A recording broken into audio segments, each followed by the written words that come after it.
So business is fun and business changes, and there's all these great things, 30, 40, 50, 100 years ago, everything was done by catalogs or horse-drawn carriage or just walking up to people saying, hey, you want to buy this? But now we got the internet, we got SEO, all these different ways, and there's this one little website you've probably heard of called Amazon, and they sell a few things here and there.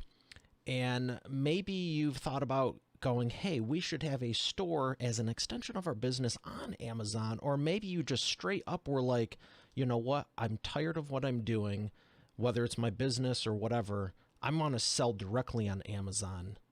But where do I start with that? Maybe you already are, but how would you like to learn from someone who's generated over 12 million in sales on Amazon and helped 1,000 people plus do it?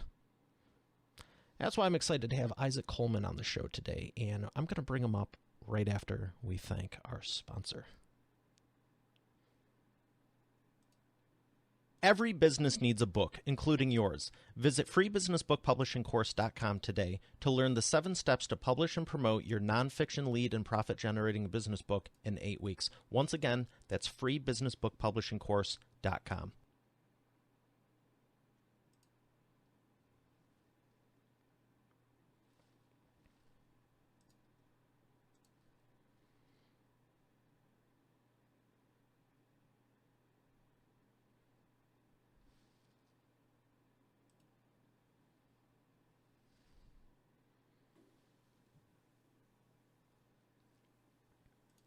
Here he is, ladies and gentlemen, Isaac Kuhlman. Isaac, how are you feeling today? Doing great. Thanks for having me. Oh, it's my pleasure. There's so many things I want to ask you, but I guess I'll start with this one. Why would someone want to start a business with Amazon? Well, I think the main reason is just so they can get filthy rich and drive a Lamborghini. That's probably the main reason. Yeah. no, Are I you think talking the Aventador, the Diablo, Countach? yeah, Where are we going with yeah. this? Choose your model, I guess. The real reason and the reason why we work with real people is because a lot of people are actually looking to get out of a 9-to-5 job, stop doing something for another company, for the corporation, for the quote unquote man, having to sit in front of a desk and be stuck where they are. There's a lot of different things. We view it as what we call a lifestyle business, where you can get actual freedom and income, geographic freedom, time freedom, all that kind of stuff. And that's probably the biggest reasons that drew me into it. And then probably most of our members and, my business partner, Kirsty Verity as well, is that we can do this business. And if you guys know anything about Warren Buffett, obviously a great investor, done a lot with the market. And he basically says, if you don't find a way to make money, like when you sleep, you'll work until you die. So we wanted to find ways to make money while we slept. And Amazon does that because you don't need to be at a workstation to actually be making money on Amazon. It'll make money whether you're actually sitting there or not, because people are buying on the platform 24 hours a day. So you can actually go off, spend time with your family, your kids, friends, take a vacation, and that thing will still keep churning. Obviously, you still need systems in place to kind of run the business, but the sales keep coming and you don't have to work. You don't have to trade that time for that money. And that's a big reason that we chose to do this business itself. What's the top thing someone should consider if they're thinking about starting an Amazon business? Yeah, I think look, there's tons of different things I could say here, but I always think it comes down to the number one thing is your budget, because you can go on to YouTube and you'll find tons of people talking about how you can start Amazon with $500 and you can make thousands of dollars a month. But in reality, treat it like a real business. So your budget will actually determine how successful you are, how quickly you'll become successful at something. If you have $1 million in your bank and you want to sell on Amazon, you'll have a much better chance at being successful faster than somebody who has $500. Now, I'm not saying there's a ton of people out there with $1 million in the bank going out and setting up Amazon businesses. That's not necessarily the case. Most people are probably going to be looking between $5, $10, $15, $20,000, a modest investment, a decent size investment, and they're going out there and creating a business on products, right? So you have to be able to purchase products. You have to be able to invest in the business and the marketing. And if you don't plan that properly, you'll burn through your budget and your cash flow will be gone, and you'll have the product sitting there live on Amazon, but you can't do anything with it. So you have to plan that stuff out, and your budget is a huge factor in that. So don't go into the Amazon business thinking that, $500 or $1,000 is going to get you there. And definitely don't try to do it just by thinking that you can watch some YouTube videos and hope that you get rich and famous someday. What would you say, how long would you say it takes if someone's willing to invest that five to, let's say, just $25,000 investment? What's the time frame you should be expecting? Is this something in 30 days you turn it around and have net profit? 6 months? Well, yeah. So what we like to do is we like to set goals with our clients, and what we do is we say, okay, how much income do you need to kind of replace whatever you're looking for? Or what would you like to see as income like in the next year? And we call this our SMART goal. So our SMART goal deadline might be 12 months. And say, most people, they're just looking to get, three, four, $5,000 in income. That's good enough to pay a bunch of bills, offset maybe having to work entirely, or, take away some of their, job. Maybe they'll have to work 3 days a week instead of 5 days a week or whatever. And we say, generally speaking, you can get to that point in 12 months. You're not going to be hitting $5,000 a month in month one, month two, month three. But what we like to do is we say, start with your goals, start with your budget. And then we kind of plan out, based on how much time you have the ability to put into the business, how much money you have in. There's kind of like a factor of, like, if you say, just for an example, say you have 3 hours a day to work in the business and you have $20,000, you'll be able to get there probably to that $5,000 probably in 10 or 11 months. So you can do that pretty quickly as long as you have structure in place. Now, there is some things here, like just to even get online, like on Amazon and selling, there's some things to consider. You have to do product development, just even finding products, understanding how to build out a brand and find products under that could take you 2 months. Then you find the product that you want and you order it. Well, it takes 20 to 30 days to manufacture most products. It takes another 30 days to ship it. And it takes Amazon about a week to actually check it into their warehouses. So we're talking about another 2 months essentially that you're going to have to wait on top of the first 2 months. So the investment is not all coming out in that first month anyway. So you're not like putting $20,000 in, waiting 4 months to get started. You're putting some money in to get started, some money in as you go, and then obviously paying for the cost of goods once you place that order. But essentially speaking, in about 6 months, you should start seeing profitability within the process of the business, right? So money should be coming back into your bank account, and you should start seeing a momentum of sales growing. Now, again, you can't just do it however you think you should do it. You have to know how to do it.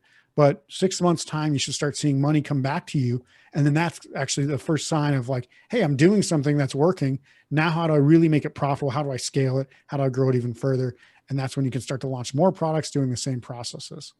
So it sounds like you could start with a lot less, but just realize, hey, it's going to be 15, 20, 25 grand over 4, 5, 6 months, but you don't need it all up front. Because some Exactly businesses, right. you do need that and much more up front just to get started on top of the ongoing monthly.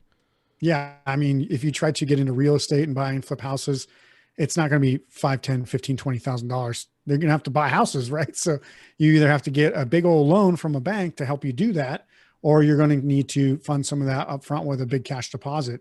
So there are things that are out And there you need that to know what to do to fix them up exactly right. or It's pay not like someone.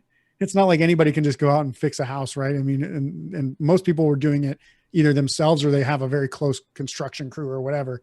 But yeah, I mean, there's lots of different business models that will cost 10 or 15 or 20 times what an Amazon business can. You go set up a retail shop, the exact same products that you want to sell on Amazon, you do it in a brick and mortar store, it's going to cost you 20 times the amount that it would cost to do on Amazon. So speaking of the products, what would you suggest for someone to start with an Amazon company, So Amazon there's business? yeah, so the products that you select should actually be tied to an interest that you have. So I won't say that there's 10 awesome products you should go out and sell right now. Because if I said that, then everybody listening to this would go out and try to sell those 10 products, and you guys would flood the market with bad selling. Like, you guys don't know what you're doing. So you just all compete against each other and be like, well, that guy's full of crap because he gave me one product idea and I did it. And so did 5,000 other people or whatever.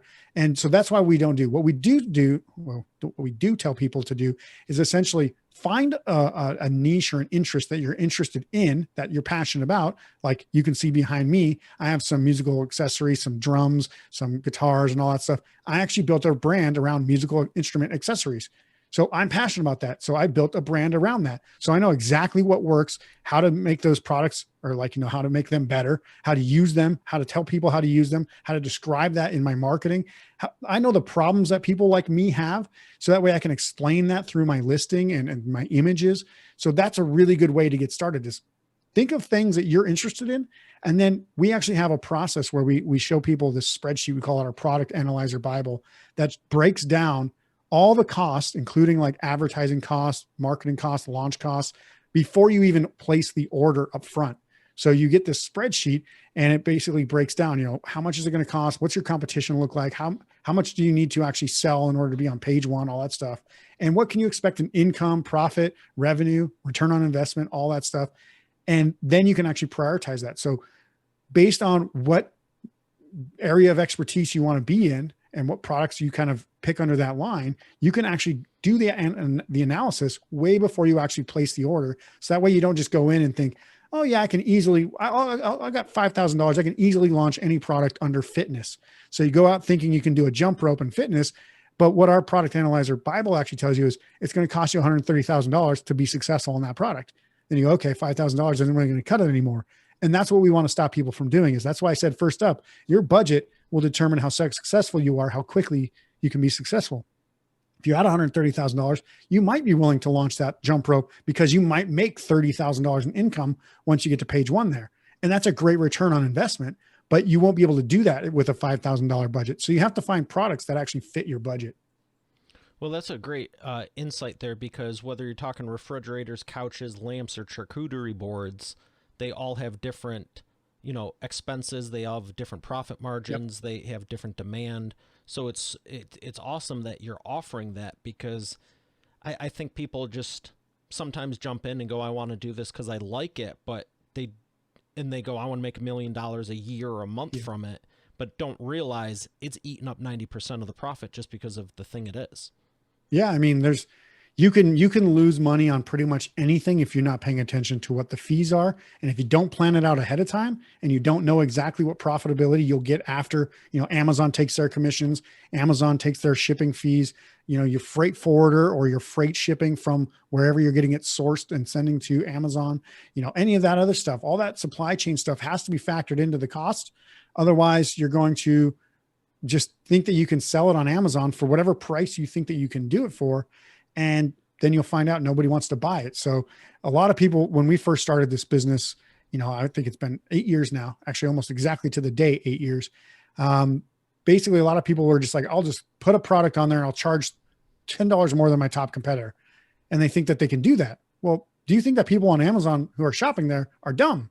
Like, they have a whole list of great competitors that have a ton of social reviews, social proof right there, ratings, reviews, price right there.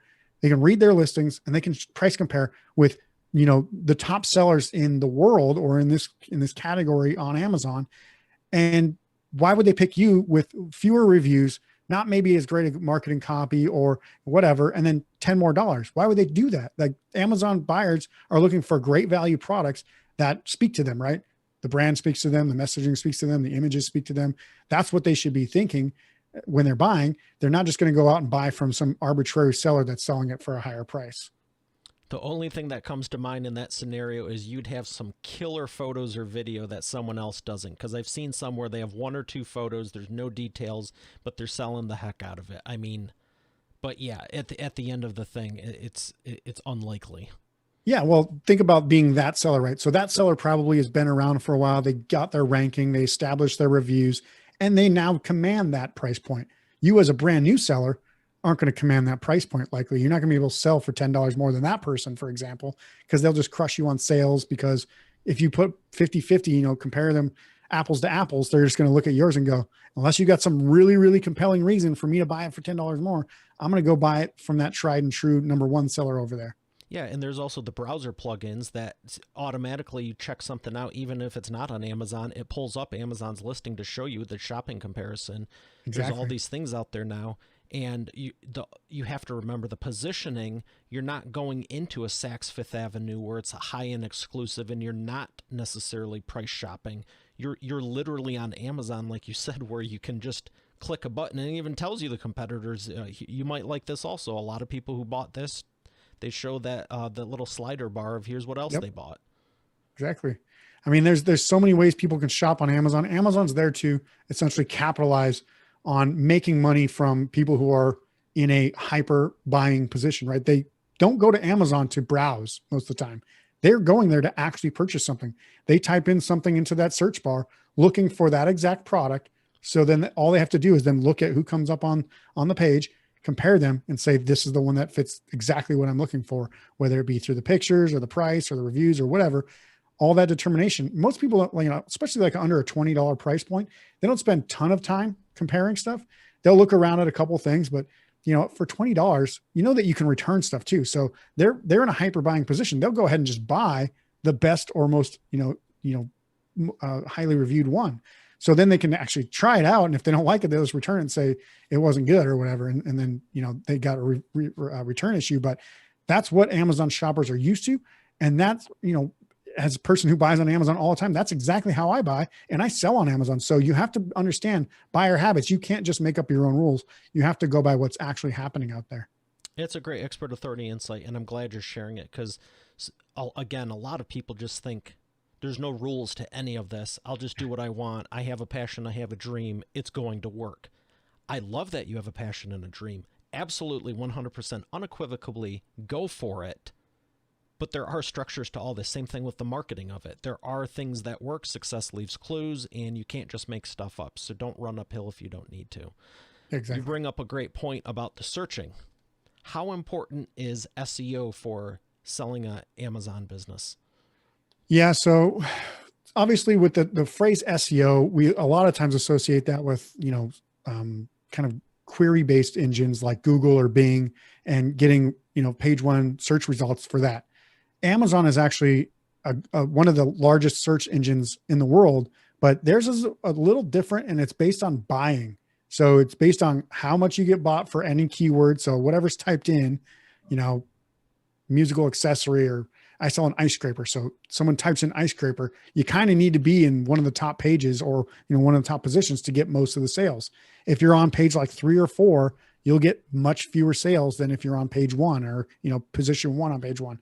So it's quite important to be competitive with your ranking for, high level main keywords. So a lot of people get this kind of confused, like, well, what's the main keyword? Is it the thing that most people buy on, or is it the thing that most people search for? Most of the time they're the same, but I will tell it a very simple way to understand what a main keyword is. People don't believe that this is true because it's too simple. Common sense. If you call that thing something, it's most likely what that thing is called. And that's what people are searching on Amazon. Most people are like, well, what does the Amazon algorithm or the bots and all the crawlers call it? They call it what the customer is searching, because that's who drives the algorithm, is the customer. So if a majority of customers call it that thing, then that's where the searches are going to go. And that's where the sales are going to go most of the time. I love that you're talking about that, because you're absolutely right. So many people just think, and especially with YouTube also, it's like, well, what do I do here? What should I do for my video, or this, that, the other thing? And it's like, the people are driving all of this. The machine didn't just magically come up with the algorithm. That's why they're always constantly changing it, because they realize people's attention spans are getting shorter and shorter, and even the abbreviations when they search for stuff and typing. I remember back in the day when it was like you had to keyword optimize for the wrong spelling of stuff because everyone was learning how to type for the first time. And, there was more searches on certain things. They were spelled wrong. Same thing when you buy a domain name. So thank you for bringing that up. And yeah, Apple didn't have as good of autocorrect back then, I think. Yeah.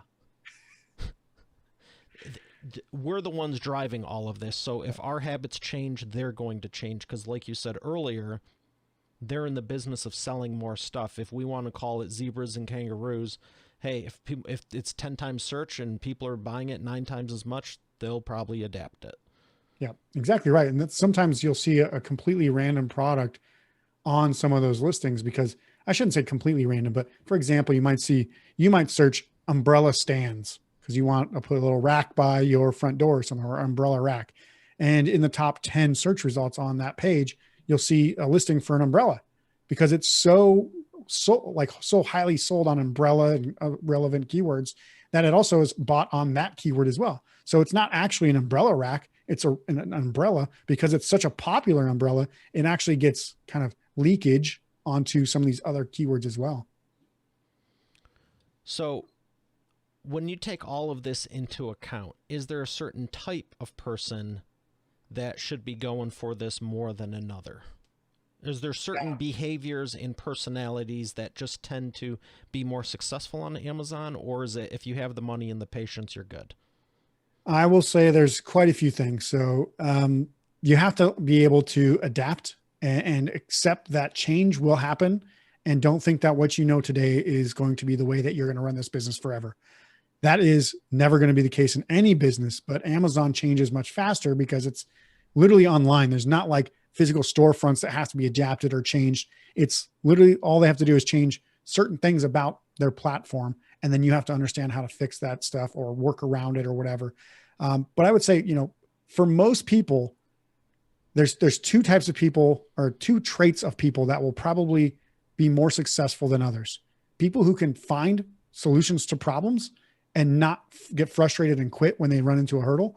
That's number one, probably characteristic trait. If you can find solutions to problems, you will persevere in most things in life and you'll be more successful than most.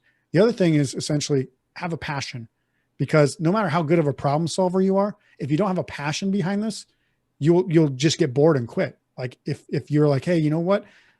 It's not that appealing, because really you're not doing a fun job or fun work.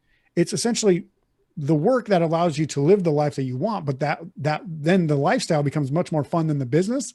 And then a lot of people get bored and just say, you know what, whatever, I'll just kind of let it kind of run itself. And then what happens is they kind of maintain it at the same level.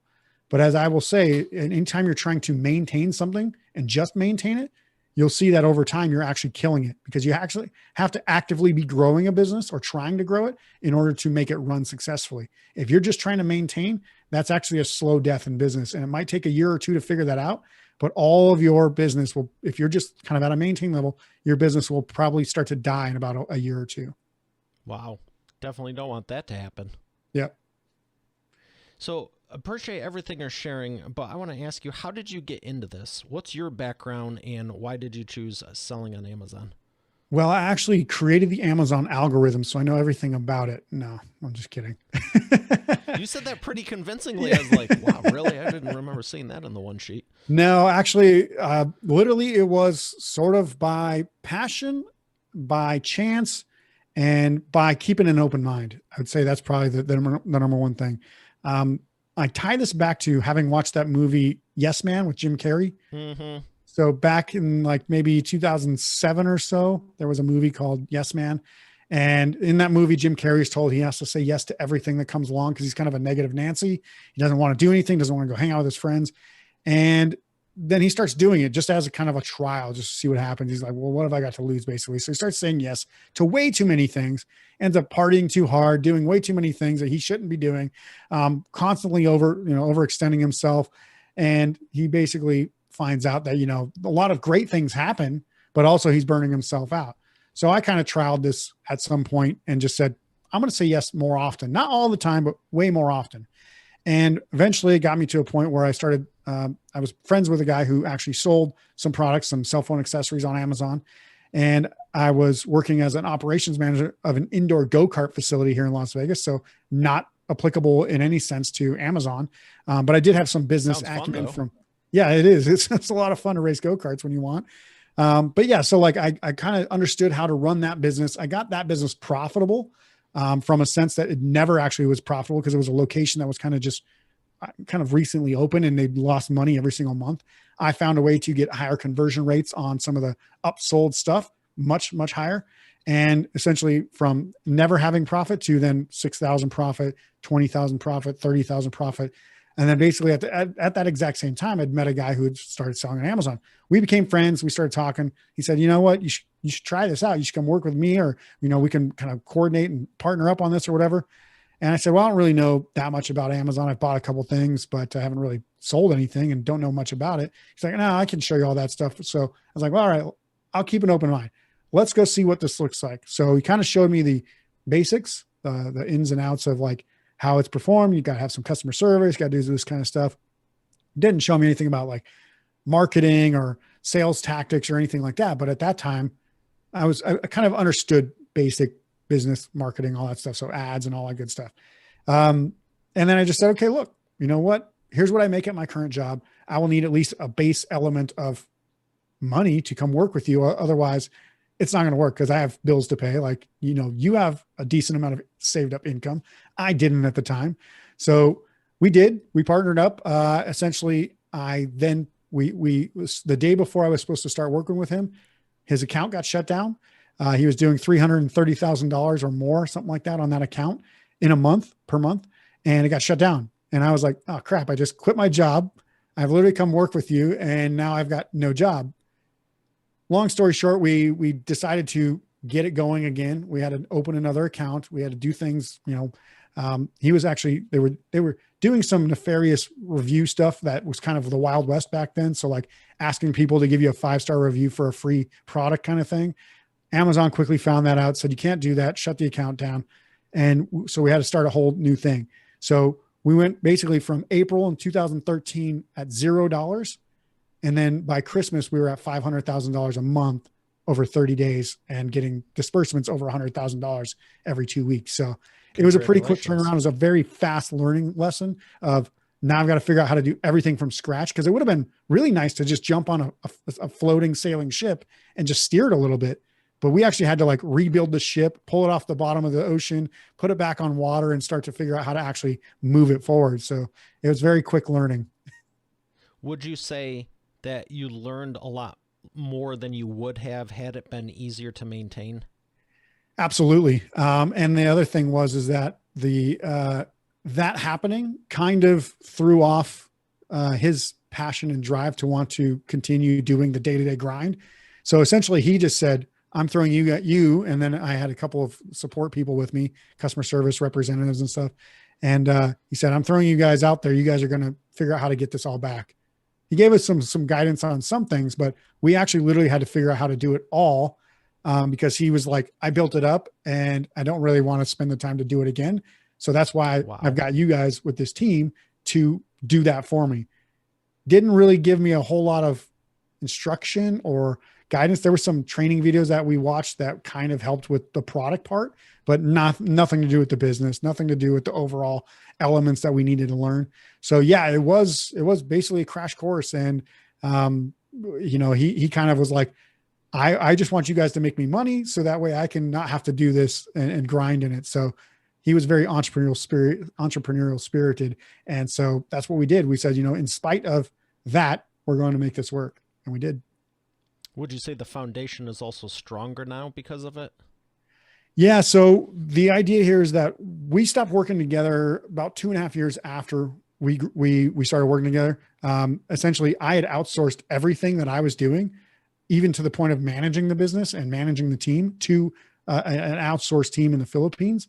And I just said, you know what? I'm only working probably 5 productive hours a week, if that. So you could probably take over those 5 hours again. So I basically created that whole business back to the point.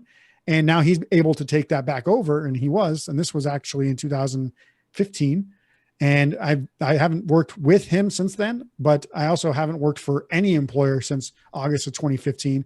And because of that, finding all those ways to actually build a solid foundation and grow a business the right way and not do some tricks like that to get accounts suspended is exactly how I built my 2 new brands after I stopped working with him. And then how we've helped, thousands of people actually grow their businesses as well. That's fantastic. And I can relate. I haven't done, I've been intrigued by the Amazon selling, but I've never done it in the way that you're speaking of. But there's been many times in business where I'm like, this sucks, this sucks, this sucks. And then 6-12 months later, I'm like, this is awesome. You have all that insight that no one goes through unless you've been through kind of like a diamond. It gets crushed, all that pressure. It's like, if you can come out the other side and not break, you're at a new level. And for the people who can relate to that, cool. For the ones who can't, I've actually changed in the last couple of years. When I say, I hope you don't go through this and that, I've actually been like, I hope you go through it. It's not as horrible as it was for me, but go through it sooner and faster because you'll be a better person for it long term. And you can't, no one can ever take that from you. And I agree. I think the best school or learning that you can get is by making mistakes. Yeah, and experience. If you're afraid to make mistakes, you're probably not going to be successful in any business. And the wisdom, what was it? The knowledge is learning from your own mistakes. Wisdom is learning from others. Yeah. And I agree with that. However, if you never try anything on your own, you never build up your risk tolerance or your confidence, because you're always, I don't know. I don't want to do anything wrong. It's like, sometimes I'm like, this is probably going to blow up, but I'm willing to take the hit. I'm tired of thinking about it. We got to Yeah. do something. I haven't found a business yet that has zero risk. So if you're risk adverse, don't start your own business. Go get a paycheck, go get a job. And that's totally fine. Just understand that everything that you do in a business will have some level of risk in it. It's not going to be huge if you do things right, but not everything is going to work out the way you want perfectly from day one. Agree 100%. And the way I always thought about it was, at least if it's my business, I can control and learn and grow, and we can do things and put it in place to minimize it down the road, even though it still sucks now.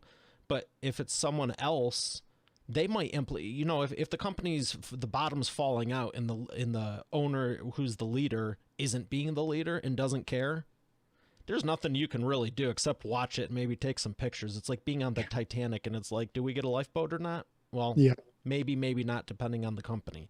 It's a horrible situation, exactly I right. think. Yep. So thank you for sharing this. I have one more question before we thank our sponsor. Sure. But it is the thing I was saying earlier. The wheel of whatever. Oh, you'd be happy to know I got this from Amazon. I was going to say, it looks like something. It is? It's like a zoetrope type thing for like making cartoons or whatever, right? Oh, I'm going to need to get another one so I can do that. I love animation. That's my background. It's actually Hamster Wheel. Oh, okay. It's, you get yellow.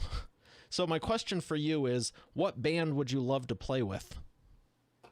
Oh, actually, this is funny because I've always said that if I could ever play with one band, it would be this particular one. But if I could play with any individual musician, so I'm going to give you two answers. So any individual musician would be Dave Grohl from the Foo Fighters. I don't care what instrument he plays. I don't care what instrument I play.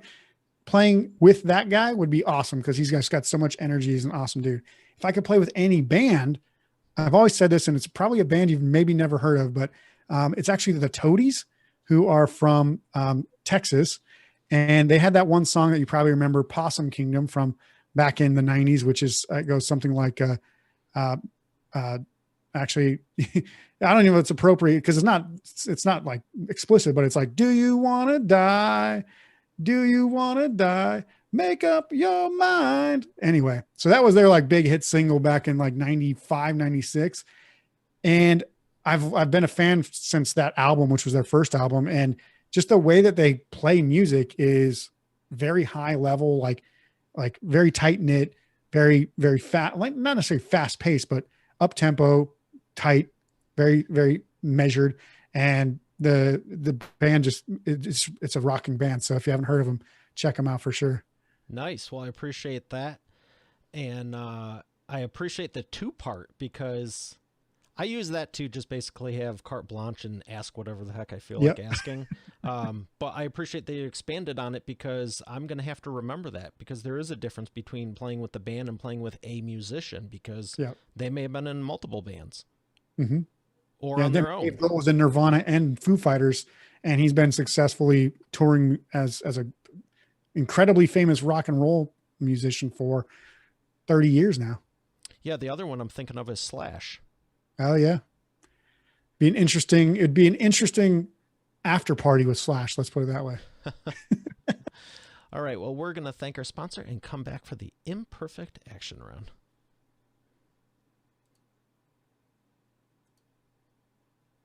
You're already the expert, but have you transformed your expertise into a tangible asset that will generate and qualify leads while increasing profit for you 24/7? And if so, how well are you promoting it? With the Expert Authority Effect publishing method, it's easier and faster than ever. Visit freebusinessbookpublishingcourse.com today to learn the 7 steps to publish and promote your nonfiction lead and profit-generating business book in 8 weeks. Visit freebusinessbookpublishingcourse.com to get started now. Once again, that's freebusinessbookpublishingcourse.com.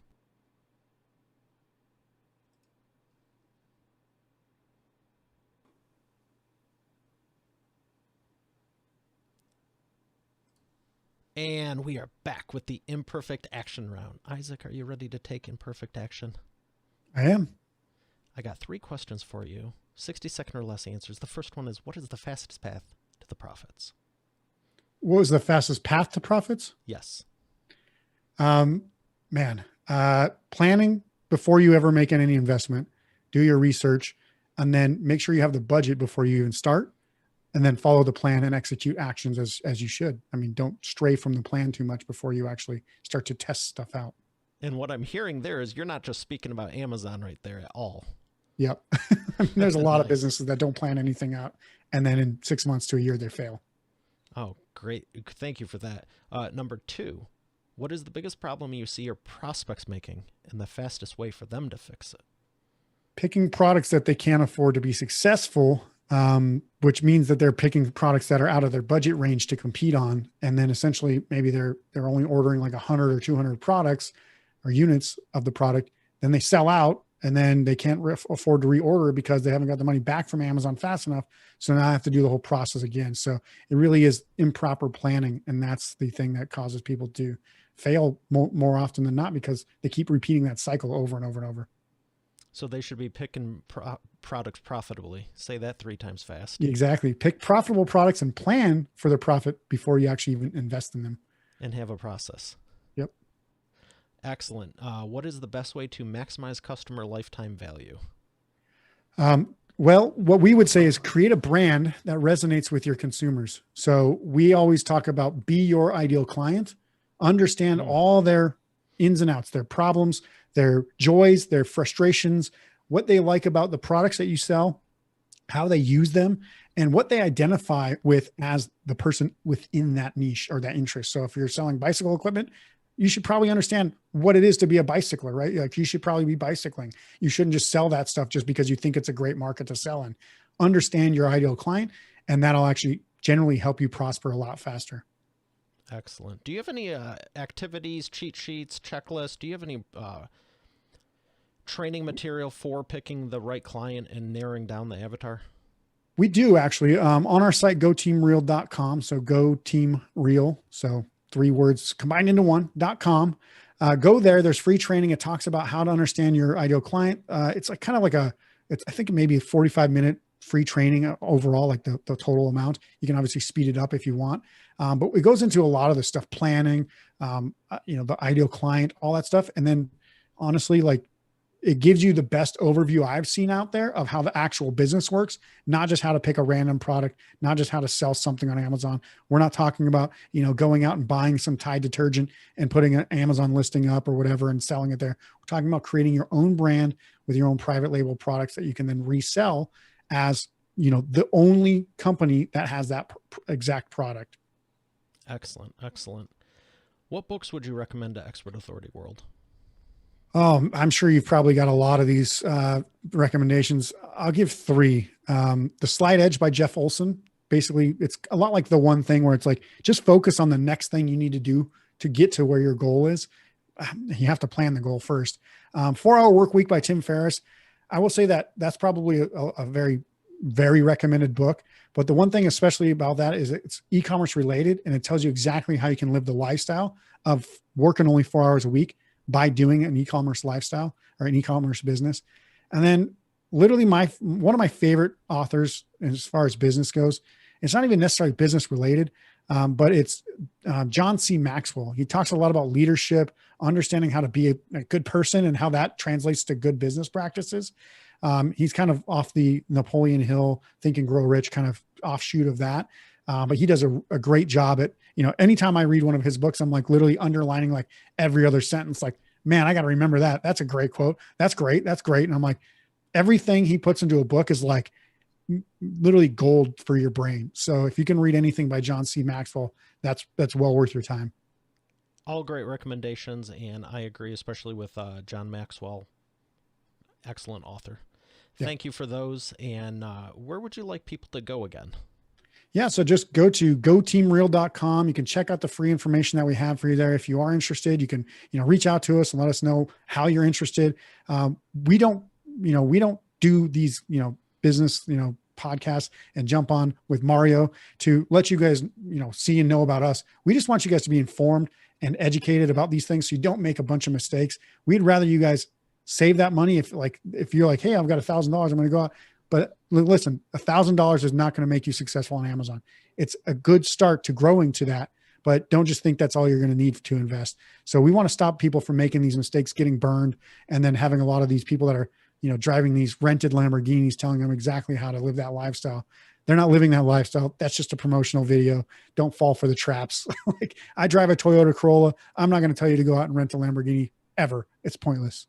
So listen to people who are really doing the business, who actually want you not to fail, not to make those mistakes.